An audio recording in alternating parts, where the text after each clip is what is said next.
Good morning and welcome to H-Town Now. I'm Skylar Reisman. And I'm Christian Hanna. We have a few stories for you today. To kick things off, Lana and Ben were able to go see our Secretary of State.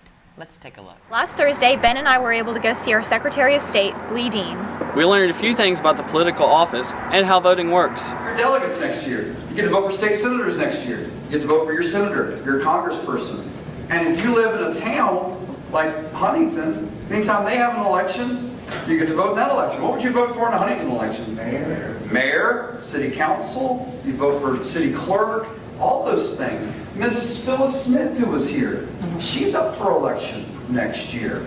A county commissioner's up for election next year. So my point is, anytime there's an election, whether it's a presidential election or not, there's always something to vote for, because the people you're voting for, they play a role in shaping and molding your life with the bills that they pass, the tax reforms they do. So there's always something to vote for. Thanks, guys. So, Skylar, you and Issa were able to talk with Woody Williams, who is a West Virginia World War II veteran. That's right, Christian. Here's more. Issa and I got to meet a true hero, and his name is Woody Williams. Woody Williams is the last living recipient of the Medal of Honor from the state of West Virginia.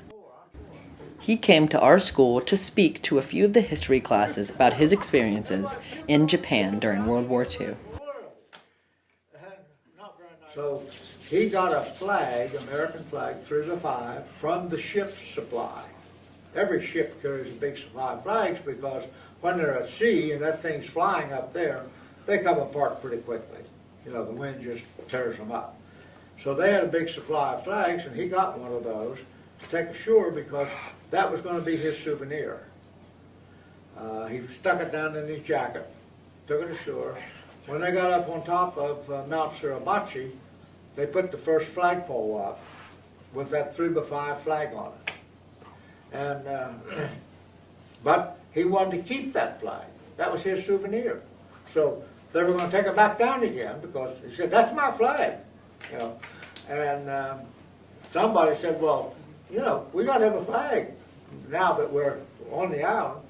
So he sent one of his men, one of his Marines, back to his ship to get another flag. And he came back with a 6 by 8 flag. And there's one photo where they've got it rolled up like a pretzel. And there's five or six Marines carrying that flag all rolled up like a pretzel up the mountain. That's all the time we have for you today. We'll have a full story for you next week. Thanks for watching, and go Highlanders!